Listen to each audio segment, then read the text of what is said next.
Run it up, then run it back. Run it up, then run it back. Run it up, then run it back. Run it up, then run it back. Yeah.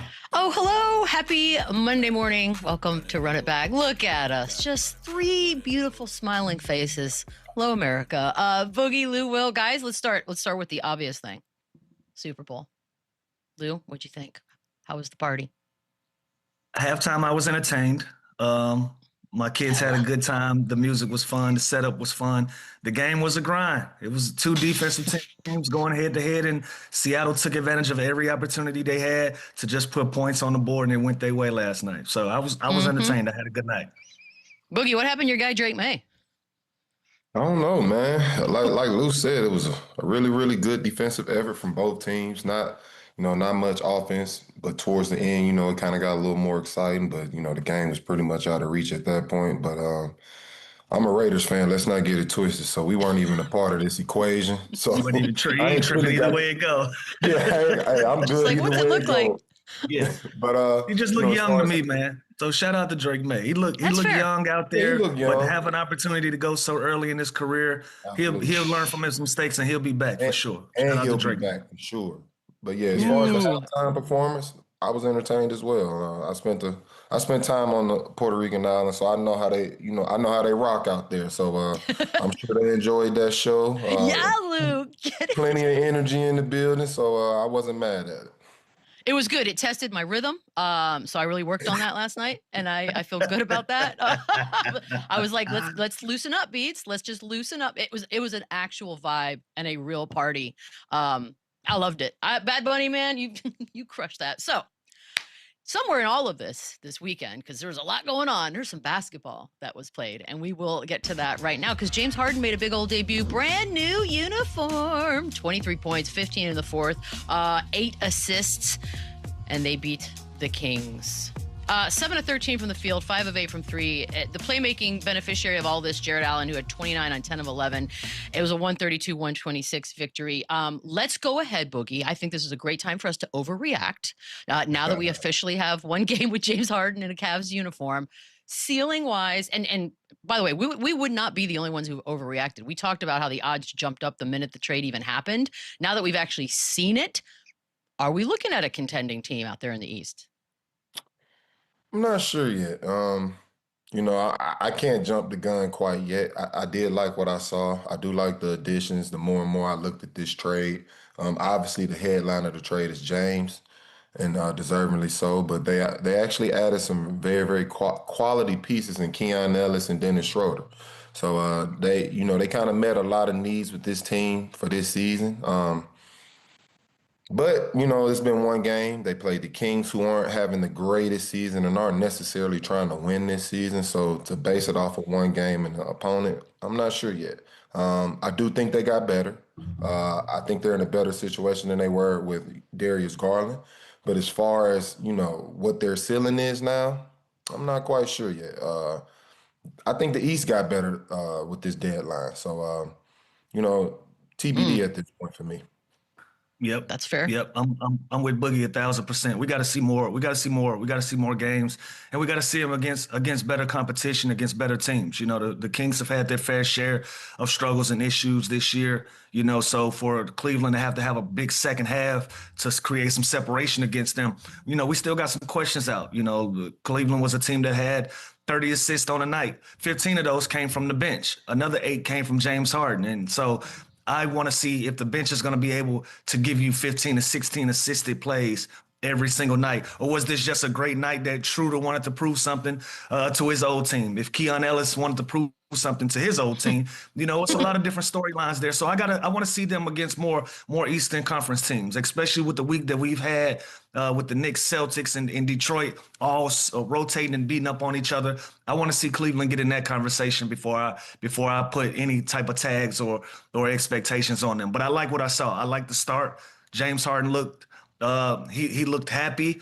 He looked enthusiastic. He looked like he was a motivated guy out there. He was happy to be there. So, this was a great start for them. I would like to see more.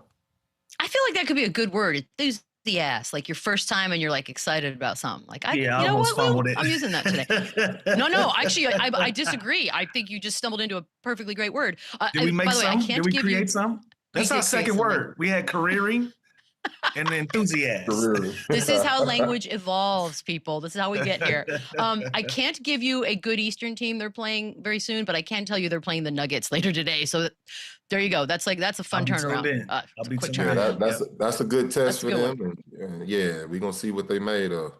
By the way, I love watching a game where the narrative switches basically halfway through it, because this thing started like it was a bit of a struggle, and obviously you've got to, Harden and Mitchell have to sort of figure each other out, which is literally what happened, because Mitchell ends up with 29 of his 35 points in the second half. Afterwards, Harden said, Mitchell's the leader of the team. I'm here to support him. Exactly what we're supposed to say, right, Lou? Like those two seem, I think we're going to be all right. Yeah, I like the mix, and it's going to take some time. They were supposed to have, some early game struggles trying to figure out, what do I fit in here? Where do I get the basketball, and how can I make myself available to the best of our ability? So, and I think by the second half, they figured it out. Both of those guys shot the hell out of the basketball. They both attacked, and they both did what they're supposed to do. So again, early observation. They look like a team that's going to be able to figure it out with James and Mitch in the backcourt. But again, it was against the Kings, who's still trying to figure it out, who's still trying to get some type of winning ways about themselves. So I'm not overreacting on this. They got the Denver Nuggets later on today. That'll be a game that I tune into, but I just want to see them do it consistently. But so far, so good. One game in, Boogie. No worries. It's really no worries. Like Lou said, it's a game at a time. I think it'll be up and down for them. These two talents, and Donovan Mitchell and James Harden, trying to figure each other out and figure out each other's spots and weaknesses and things of that nature. That's a lot easier said than done, and that's something that kind of gets ignored when these type of moves are made. People just expect it to work right away. So. Good first showing. I do feel they will hit some growing pains at some point in the season, but overall, I do think the Cleveland Cavaliers got better. Fair enough. After the trade deadline, Daryl Morey had some comments. I haven't heard from Daryl in a while. Here he is. Folks have speculated on the improvements of our East competitors. I don't see it personally. I think all the teams, made moves at the deadline, but there weren't any needle movers, in my opinion. I'm sorry. I was supposed to ask, is that shade? But y'all, come on. No needle movers? Nothing happened in the East? That's a thing that happened, Lou. I guess when you're having a conversation. He did make a sign and a poster. And Yeah. Hey, I guess when you talk about Giannis, the whole trade deadline before, right? And that doesn't move, and then you don't get a lot of waves coming from that. I can see that. But you gotta be careful when you say things like this, especially if you're not the best team in the East and there are better teams than you. It's hard to say that. It's hard to not say that Vooch isn't going to move the needle for Boston. Like, that's one that's in your backyard that you should be concerned about. That is a real needle move. And they've shown that too in a small sample size, that they got to figure out what's going on. So I don't know, man. This sounds like shade to me. And it sounds like bulletin board material as well for other teams. So now you put a target on your back for your guys to go out there and perform when you already have Paul George out for a huge number of games, and you got Joel Embiid that's still kind of in and out of the lineup a little bit as far as that goes. So if I was Daryl Morey, I don't even know why I would say this. What are you doing? I mean, Daryl Morey is known for talking about. Did we not just talk about James Harden for 10 minutes in the East as well? Like, what is? By the way, what are you talking about? All of the odds changed when James Harden got traded. That's the actual literal needle moving. That's a needle moving. Right. But yes, you're right, Boogie. There's history here, specifically between these two gentlemen. So, and yeah, Daryl Morey, not afraid to say some stuff. I mean, obviously, he's talked out his ass in the past and got a pass for it. So I'm sure he knows he can say what he wants and not really look for a repercussion or backlash from it. It's been proven before. So You know, this doesn't surprise me. This is honestly expected. But overall, he got to worry about his own team and make sure they ready to play. Worrying about the rest of the East, that shouldn't be his concern at all. Worry about the Philly 76ers, make sure they're improving, make sure they're healthy. Worry about your own push. Worried about the rest of the East, that's silly and foolish. Yeah, I do appreciate the your sound. own all-star center said he was surprised that y'all didn't make moves. So you got to start in your locker room before you worry about anybody else's, man. I'm glad we got that. I'm glad we got that over the weekend. We do have some other games. Timberwolves having a moment right now. Not a good one. Lost to the Clippers yesterday. They've lost 2 straight, 3 of their last 4. They're all, sub 500 teams. But the loss to the Pelicans on Friday was the one that basically got Rudy Gobert to call his teammates out for their, quote, unacceptable effort. You know I'm going to you, Boogie. Yeah, they're struggling. But the messenger is also very important in any moment like this. So what do you think? I didn't like it, man. The reason I didn't like it is because it was said publicly. Like, if this is a message in the locker room, I'm totally okay with it. I'm even okay with the messenger. I do feel he's one of the, leaders of this team, one of the leaders. He's definitely one of the veteran guys. And he's an established guy in this league. So I'm not necessarily mad at the message. The only part is saying it publicly, calling out, subliminally calling out teammates publicly. I don't like that. And also the coaches. And I'm sure the coaches didn't like it. No, they didn't. This could be a distraction. You know what I mean? This isn't something, that I view as a positive thing moving forward. It can make guys feel a certain type of way. It can obviously make your coach feel a certain type of way. But I would have respected the message more if it was simply, held in-house between the guys. If you feel like you got to get something off your chest like that, I'm totally okay with it. I'm okay with accountability. It's just more so doing it publicly. That's teacher's pet type shit, and I just can't go for that. So that's my only issue with it. But I've spoke on it in the past before as far as this overall team, and I've always felt like Rudy was the reason this team can't go to another level. I feel like he puts a cap on this team, and mostly is contract-wise, and, contract and the production don't really go hand in hand. Like, yeah, the narrative is he's this great, defensive guy, but, and that may be true when you bring up the advanced stats. So, with that being said, it's still another side of the court that, sometimes he's a negative for the Timberwolves on the other side of the court. Sometimes they're on the offensive end playing 4-on-5. I've never seen a teammate call you out. I've never seen a coach call you out. So, it goes hand in hand. So like I said, at the end of the day, the message may not be wrong. I'm even okay with the messenger. I just don't like that it was publicly said. His coach didn't either, by the way, for the record. I'm okay with it. It's 2 things that you can control as a player. That's your attitude and that's your effort. He challenged that effort. And when you lose 3 out of 4 games, somebody got to say it. Like, somebody got to be the person to step up and say, yo, we can play better than this and we can play harder than this. Now, we can make a case about public, but at this point in our lives, everything is public. Everything is being talked about. Not in the locker room, Lou. Not in the locker room. But we talking about effort. Different era.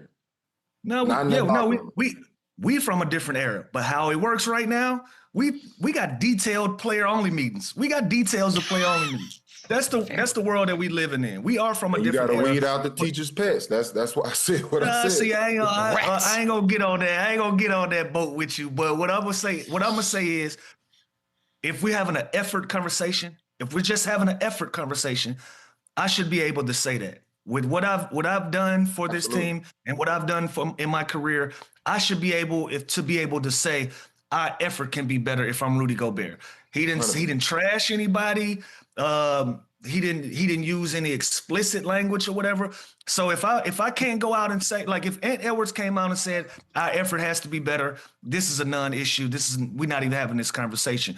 But because it is Rudy Gobert, we're gonna kind of like, I don't know if I really want to hear that from you. But again, he's a defensive player of the year multiple times. He's $100 million guy. He's probably going to be one of the captains, one of the veterans in the locker room. And Boogie, you saying you okay with it? So I'm cool with it. That's what I'm saying. I'm cool with totally it fine with because it. because it's an effort conversation. And I so agree. I don't feel like it's a big deal. It could have been worse. We've heard and we've seen worse from other guys. The effort is unacceptable when you're in a Western Conference and it's go time and everybody is trying to get better right before the break because as you know, next Wednesday after that break, it gets real and it gets real for everybody. So do you address it? Do you say something now? Or do you become a first round exit team and then everybody has something to say? So I'm not mad with Rudy saying, hey, yo, 3 out of 4 right before this break, unacceptable, y'all. We gotta go. So I'm cool. I agree. I agree. I'm cool with the message. I'm cool with the messenger. I just don't like that it was said publicly. That's my only issue with the whole thing. I'm with you. With you. I'm okay with account. Shit, I even go on record of calling out coaches. Like, and I'm putting an address on. So, oh, is that right, Boogie? You did this? That doesn't sound like you at all. And like I said, I'm all for accountability. Even if it's on me, I'm all for it. So, but the accountability needs to be spread within the room. Like I said, I'm totally okay with it. Absolutely. Publicly, I'm not. I don't do the public stuff. I don't like that part. I get this. I feel like it would just feel, it makes things weird, but whatever. Like, I feel like if one of you went out and said a bunch of bad stuff about like the show, and I'd be like, well, you never said that to my face. That's kind of weird. Exactly. That's my point. I get it. If we having an in-house meeting and even if you call me out directly, I'm okay with it. Yeah. Publicly, subliminally, directly, whatever, it should not be brought outside of the locker room ever. Can I ask you a question though? What's that? Did he lie? No. And like I said, I'm okay with the message. I'm okay with the messenger. So if like Finn saying that like he's disappointed, it's like, bro, somebody had to say it. But I think he's more disappointed. Y'all done lost 3 out of 4 to 500 teams and less. Somebody got to see it. So I'm more disappointed that it wasn't somebody that we need to see. Yeah, I played for Finch. Finch cool as a fan. Like I said, I don't think he even is upset about the message. It's more so that it was said outside. Yeah, in-house. I think that's the whole issue in this. Nothing he said was wrong. I agree with him 100%. Yeah, I'm giving Rudy the benefit of the doubt because when you do post-game pressers and they come to your locker and all of that, you want to project, you want to get a message out. And Boogie knows this. This is how the post games work. You know, we probably already had a conversation in the locker room as players. So when I project my message out to our fan base or people that's going to have something to say, yes, I'm going to say, oh, this is unacceptable, this and that. So y'all won't think that we're comfortable with it, but if they didn't have that conversation behind closed doors, I can understand where Finch can have a problem with that as well. So that makes sense. I think I saw Jalen McDaniel's response to it, and even based off that, I could kind of tell it wasn't something that was. What was his response? I didn't see that. It was kind of more so like, I ain't really trying to talk about that. Like, I just come in and do my job. So for me, hearing that, I know the message wasn't said directly to the locker room before it was said publicly. Right. And that's exactly why I'm saying. Yeah. I don't think anybody cares. I know you paraphrasing and you don't know exactly what McDaniel said, so I won't put words in his mouth and I won't put words in your mouth. But see, that'll be a problem to me if it's like, I just come do my job. It's like, no, dog, we leaking. What you mean? You just come to do your job. So I would have a problem with that as well. But I don't have all the context, so I'll leave that alone. Yeah. It ain't no need for that. I ain't gonna do you like that. I think the only part in all of this that's wrong is it was public. That's it. There you go. All right. Fair enough. Well, they play Atlanta later today, so we'll see if any of this has any sort of an effect or positive. I might have to sit down and grab me some popcorn tonight. Exactly. Man, all we do is sit on our couches and watch sports. Good Lord, what's wrong with us? We're gonna do some Knicks Celtics here. This one was this is a fun Super Bowl day sitch. Brunson and his team snapping the winning streak for the Boston squad. 111-89 is your final. Jalen finishes with 31-8. Josh Hart with 19-6. Jaylen Brown 26-4. It was pretty physical sometimes between Brunson and Jaylen Brown. It was kind of fun actually. But they've now won 9 of their last 10. New York has. Their Friday loss was they lost by nearly 50 to the teams theoretically they're going to play in the Eastern Conference Finals in Detroit. And that's the second time, by the way, that team's dismantled them. So let me ask you this, Lou. What's more likely for New York, second round exit or a finals appearance? If those are my only options, I gotta say a second round exit, right? But again, this was an interesting week in the East, and it told us a lot. It was a lot in the games. The number 1 team beat the number 2 team by a lot, and the number 2 team beat the number 3 team by a lot. So now we kind of have an idea of where this is going, especially if we're talking about a 7-game series and these teams having to match up at some point in the playoffs. You know, obviously the season isn't won by 1 game, but again, you can kind of get an idea of where this thing is going to go by what we saw last week in all of these games. And so, you know, New York having to possibly have to face Detroit in the second round, that's going to be a tall task, and that's going to be a big ask for them to try to get out of that if they don't adjust some things, especially if, you know, that's going to be a team that's going to throttle you by 40 or 50 points. Oof. And we're trying to figure out a way how you're going to win a 7-game series. A lot of adjustments got to be made, but we also can make the case about the team that they just whooped on. A lot of decisions got to be made for the Boston Celtics. Where do we stand in this pecking order in the East? So there's a lot of good basketball and a lot of meaningful basketball left to be played. But if those are my only 2 options, I got to pick the first choice. But who knows? It's still up in the air with the way that this thing is going right now. I mean, man, it's so fun. up and down. It's so up and down when it comes to the East. It's hard to determine.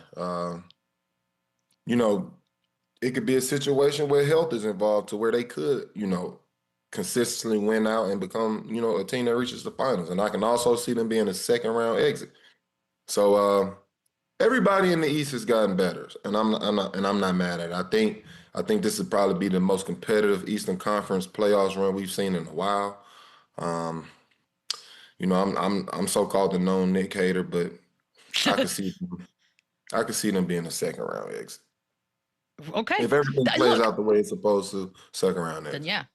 By the way, If everything part of that plays out how combo, it's supposed to, second I like that. round It's exit. supposed to is odd. Crazy, dog. What does that even mean, dude? Who's making the script? What is even happening? P.S. on the Boston thing, there were the reports too that Jason Tatum's officially moving into the 5-on-5 phase of recovery. So that is something that they will have to look forward to. If he's about to play 5-on-5, that tells me we 4 weeks out. Like I said, if everything happens the way it's supposed to, it'll be a second round exit. You're not wrong. There are a lot of people who think that. Boogie, my favorite trade of 2026 is the Jose Alvarado going to play for the Knicks. Like I'm stoked for it. I love everything about the vibe of that. And he was the leading scorer off the bench. So here we go. Are we thinking, what does he do to this team? Like, what is he giving them that could potentially take them a step further than last year? Spark off the bench, energy, a defensive presence, a guy that's going to push them to another level, defensively and offensively, another voice, another leader in the locker room, a hometown kid, that New York pride, everything they kind of embrace within, that city and culture. So, I think this was a great addition for the Knicks. I do think that he helped them get better. I like it. I think he's going to be big for them, especially with this run. So I'm not mad at it at all. I think this is great for the Knicks. Yeah, listen, I love it. I was trying to look on my phone here and see did Jordan Clarkson start again or did he not? Because I think he's going to be the person that opens up the floor for JC. Like he's gonna be the defensive presence, the defensive minded guard that they need to go out there. Now JC can focus on going out there and just scoring the basketball and being a true 6 man for the Knicks that they need. Now, if you're telling me Jose is gonna chip in 10 to 12 points a game as well, as far as him being Grand Theft Alvarez, he's gonna do all of this. Huge addition. Listen, the more that we talk about the Eastern Conference, the crazier that Daryl Morey's statement sounds to us. Right. The more that we talk about the East, the crazier that it sounds, because all of these teams, they address the issues that they've had.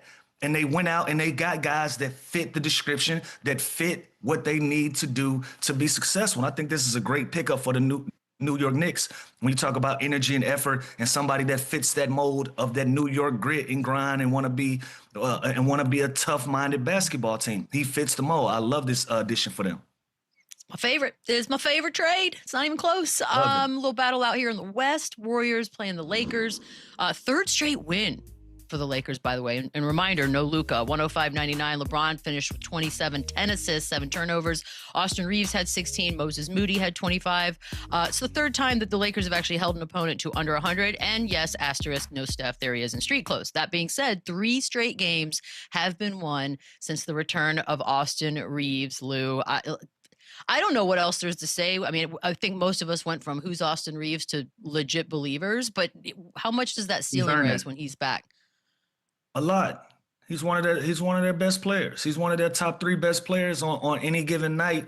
He's going to be 1, he's going to be 2, he's going to be 3.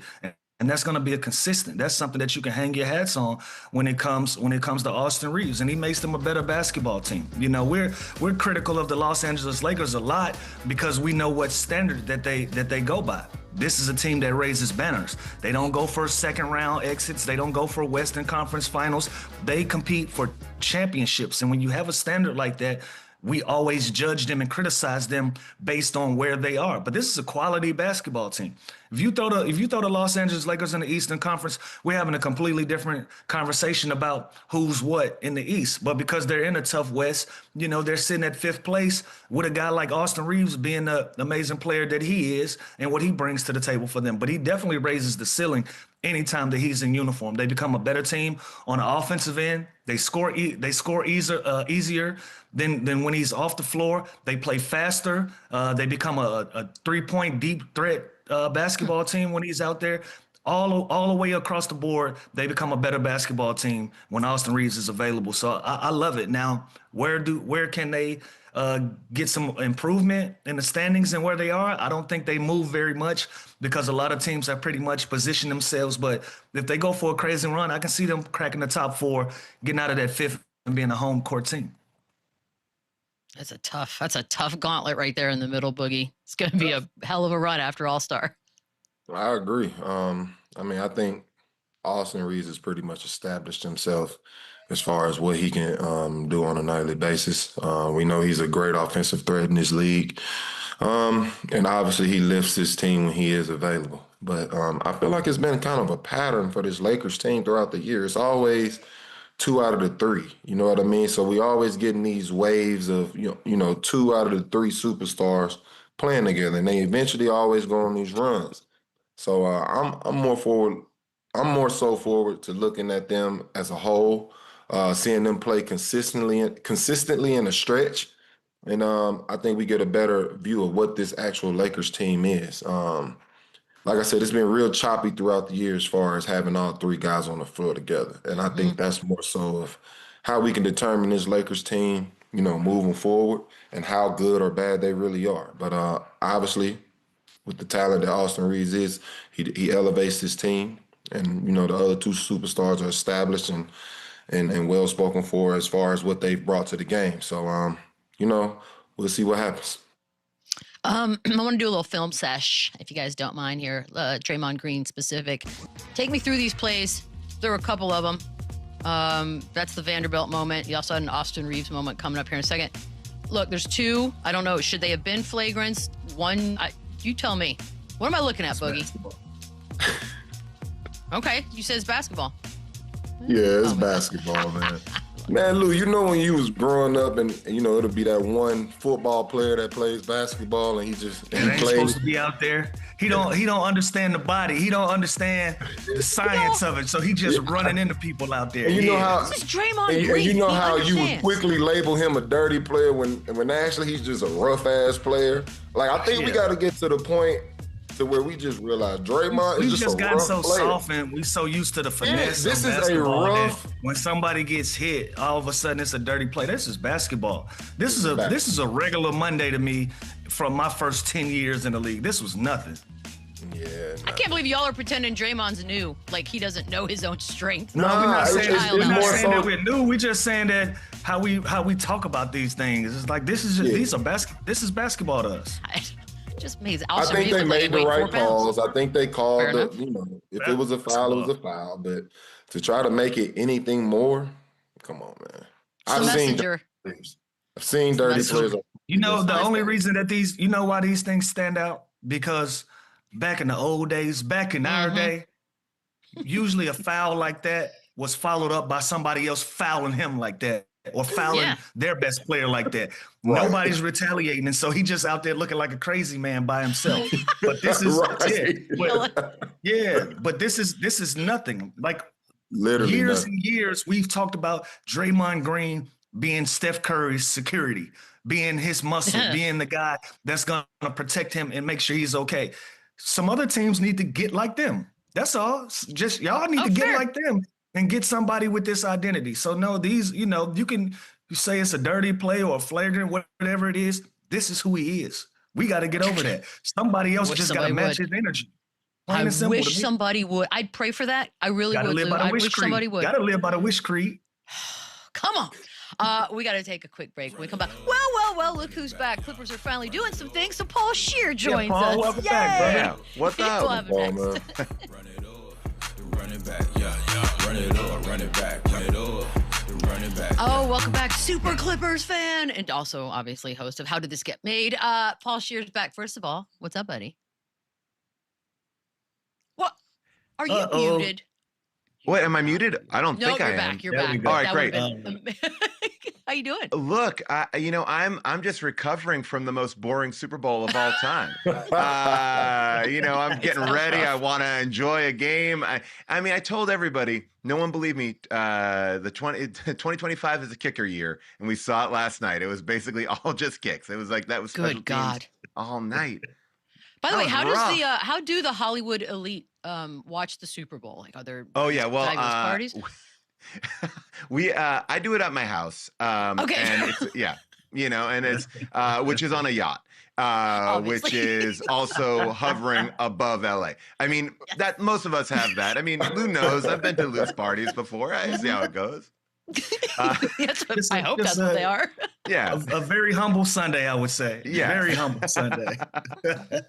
Paula, let's get into some basketball, man. Let's start with your Clippers. We swap out Darius Garland for James Harden. What are your thoughts? What were you thinking when you saw that move? Here's what I think, right? This is an emotional trade deadline, right? We've lost people that we love. Zoo, Harden. I love Harden. I love Zoo. But I believe that this team for a very long time has had this mentality of like, run it back. Like the show here, let's just do it again. We know what that's going to be. So I felt like this was the first time the team made a very big move to be like, let's try something different. Like, because I believe that this run that we've been on, and believe me, this season started off terribly. I don't need to tell. Like, I pretended the basketball season didn't even happen until like December. Like, it was too crushing for me to watch. I was going to games. It's like, I was in a bad mood. But when they start winning, it's amazing. And you're like, oh my gosh, could this team go all the way? And I think the answer to that is no. And I don't mean that I don't mean that in a negative way. Like, my heart is like, yes, I want them to go all the way. But they'll do what they always do, which is like get to the first round. We hope to maybe get to a second round. And then we're like, you know what? Next year, let's do it again. And then, so I feel like this was at least a change to be like, you know what we found is working this year is like Kobe Sanders, Jordan Miller. They're young. They've been really adding a lot to the team. Obviously, like we have this, everybody's like kind of gelling in an interesting way. John Collins has come alive in a really fun way for us. And I feel like they sold as high as they could on Zoo, which is terrible because I feel like I hated to lose him and he was young, but it's a change. It's a change. We'll see. I don't know. I don't love it. You got some good picks out of it. Yeah. You got good picks out of it. It's something. Yeah. It will be what it will be. Like, we have no idea because it's like they haven't been integrated in, but we won two with this like core that is without any of the new guys, which I think is good. And I feel like, was it toughest team wins? I feel like they're definitely carrying themselves in that way. And Kawhi's playing, I think, the best basketball I've seen him play. I mean, they're looking at his minutes on the court. Like, he's playing better than his rookie season. It's amazing. Paul, the Harden Clippers era lasted 2.5 seasons. 2 first-round exits. Do you consider this era a failure? I don't. I feel like Harden, Clippers to me are, are like a culture team, right? And I feel like Harden brought so much culture into this organization. I feel like when I think about Harden, I think about him going in that double overtime game to Golden State. Like he came in, he delivered in some big moments. He carried us on his shoulders during the regular season. I feel like he mentored guys. Like we didn't win, but I also feel like the team said this. Like we were fully healthy last year in the playoffs and we didn't win. It didn't work, but I don't know if a championship is always, does the championship always work? I don't know if you're hearing my wife yelling at my kids getting ready for school. I love it. Love everything that's about what's it. going on there. Get ready for school. Yeah, they're, but yeah, I mean, I think it's like, they always say like, is it a failure if you didn't get to the championships? And I think as long as you have Golden State in front of you, or not Golden State, as long as you have Oklahoma in front of you, I think it's all like, well, whatever. It's not, nothing's going to change. I feel like OKC they're there. I mean, and that's, now you got the Spurs in front of that. So I don't think that I think right now it's like do things on the side. All right. Well, I'll ask you about the present and the future. As it stands, at least for this season, your core is going to be Kawhi Leonard, Darius Garland, and Benedict Mathurin. How do you feel about those three guys on the squad and leading you guys? I mean, on paper, I'm excited. I think this is a good team. I'm also just excited about what we have and what's working right now. I feel like converting Jordan Miller and Kobe Sanders to contract players is great. I feel like we have to keep that homegrown mentality. We had Zoo for 7 years. I feel like Zoo is one of the best centers in the NBA. I don't want to, and I feel like if we can keep that going, that's really good. And I love Garland. I love what he brings. I feel like when I've talked to the people related to the team, everyone's like, he's amazing. I can't wait to see him out there. I feel like, some people are like, oh, he's injury prone. But I feel like that's kind of a false narrative for him. I think he just got some weird injuries, but I think his play style is amazing. And watching Mathurin in the playoffs last year, I was like, this guy's awesome. Like they both look like they drive a lot. I think we're going to be playing faster basketball.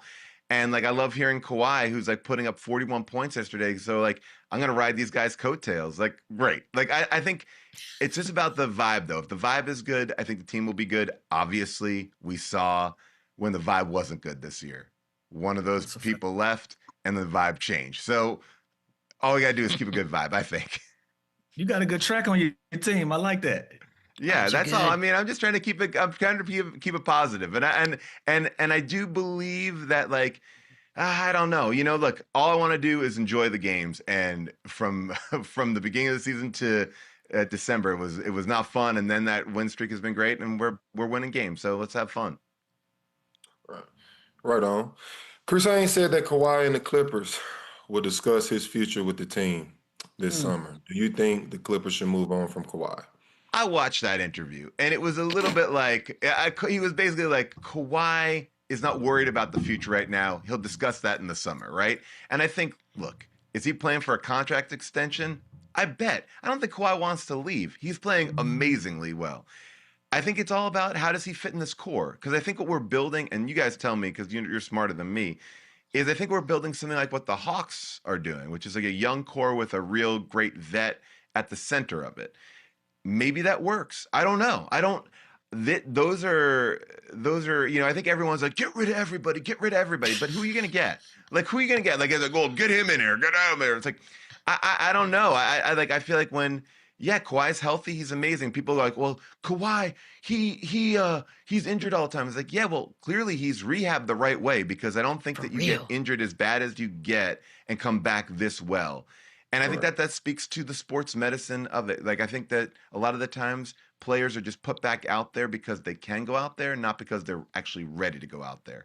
And if Kawhi's getting dung for, ding, there's just a dung. But if he's getting dinged for like taking his time to be better, I'd rather have 41-point Kawhi than a hobbling Kawhi like we saw last season when he tried to play in that playoff game and was like literally limping on the court. I don't want to see that. I'm knocking on wood. Anytime we talk Kawhi, because I do want to see how well they can sort of finish this thing. I'm like, knock on wood. By the way, after the Clippers sent Chris Paul home, you famously called CP3 the Chevy Chase of the NBA, which I died of laughter inside. You stand by that, by the way? Do I stand by that? I don't know. Look, all I want to say is that you can only imagine how upset that team was to leave, like to make him leave in that way, right? Like that is it must have been insurmountable. Like like that's what I can only imagine. I don't know. I think if you watch a lot of the interviews after he left, I feel like a lot of people were not saying a lot of stuff. I saw Lou, you were talking, I think who were you talking to? You were talking to Kobe, and you're like, oh, you've been media trained really well. Now, I feel like that's the way. Now, I will say, Boogie, I know that you are very down on Lawrence Frank, right? And so what do you think of these moves? I mean, because I know you don't like L. Frank, so like, yeah. We want to get your L. Frank grade of his moves made before we get into what Boogie thinks. We want your grade first. As a fan, I'm not there. I don't know the man. No one gives me any special treatment on the Clippers. Believe me, I've tried. But no, no. All I can say is a lot of his trades and a lot of his moves, people are like, what is he doing? This is the dumbest thing ever. And then it's like, oh, actually, that worked out really well. Or it happens like, well, Clippers won the trade. They won this deadline. Oh, they won the offseason. And then things happen, right? Like, I mean, obviously, Bradley Beal fractured his hip, so we don't know what that is. The Chris Paul situation was an interesting try. Like, I feel like the Clippers are always trying something. I don't know what the energy is back there. I do believe, and if you look at Harden, I think there's a lot of maneuvering and a lot of hand-holding to make sure that exit was good. I feel like Harden's carrying that reputation with him as being a guy who quits on his teams. But I feel like the organization tried very hard to protect him from that. Now, look, did they get rid of Zoo, a 7-year vet who they're like, we're never getting rid of this guy? Oh. Yeah. And that's heartbreaking. But I do believe that these moves are for the future. Again, I've never met the man. I will say that I like the people he brings in. And when people complained about Harden being brought in, I was one of those people. Now I'm like, oh, he's one of the Clippers Mount Rushmore, right next to you, Lou, up there. Wait, what's the grade? I want to know your grade, then Boogie's grade, real quick. Like what? So give the grade of this trade deadline. I would give it an A-. I mean, right? We traded for Young. We got great people. It's gonna, whether it will pan out. I think that's the other thing. We got good ingredients. Whether it works, I don't know. Yeah. Boogie, A-. I'll give him a B+. And for the record, that's pretty good for Boogie. I know. I was gonna say I was nervous. I got my heart was racing for a second. No, that was. I'll take that. It's not that I don't like Lawrence Frank. I'm just calling a fact. Like you just want to know where the bodies are buried. You want to know what he's got. Yeah, because in this business, it's about what you've done lately, and you said it yourself. It's been first round exit after first round exit. It's a move every single season. It's a turnover on the roster. It's continuing to decline season by season. So based off that alone, I want to know, why does a guy deserve an extension based off of these results? Well, it's not about me liking him or disliking him. He's done. I'm basing it off the business and what the standards are in the business. You either do a good job at your job or you do a bad job at your job. And based off those results, you get rewarded for it or you get on the chopping block. So I'm trying to figure out, in this scenario, as far as what he's done in these past years, what he's done to deserve a 4-year extension. Here's what I would suggest on the one thing. Mathing for me. Well, here's the thing I feel like they're handcuffed to, right? Which is like, you're in LA. It's a big market. You have to have big stars there, right? And I feel like what I heard at the beginning of this season was when they were on that terrible losing streak, that Bomber said to Ty and Lawrence, you guys figure it out. I'm not going to fire anyone. You guys figure it out. And then they went on this big win. And I feel like part of the trade deadline is it the freedom to have only one. I mean, I know Darius Garland's an all-star, but like one big name in LA. It's an LA team. Like, are they handcuffed to the fact that we got to have big people here? I don't know. I mean, I agree with you. Like, I don't know if LA works under a different standard of what you need, because the stadium, I don't know. I hear what you're saying, though. That's fair. I will get All-Star this weekend, and then after that, we can really get serious, you guys. Paul, I'm so glad you're back on. Always Thanks for enjoy our time. Yeah, of course. This is my favorite show. I watch you guys every day. The best stuff. It's so good. Somebody's watching. And I do agree with you about Draymond. Come on, let's get physical again. I grew up watching the Knicks. People throwing people. You ever see how they threw Michael Jordan down? Like, Michael Jordan. Come on, let's retaliate. You'd be like, you'd be ejected for a bunch of games for that. Come on. There you go. We've been waiting for that one too. Paul, as always, thank you. Good luck, Thanks by the way. Thanks so much. Bye, everybody. We'll be back. Bye. Rockets did beat the Thunder, and they were shorthanded. But I actually want to go back to something that was said Thursday night after they lost to the Hornets, which, by the way, is not shameful because they've won 9 in a row. Anywho, Ime Udoka said that Sengun's been hunted on defense since Ime got to Houston.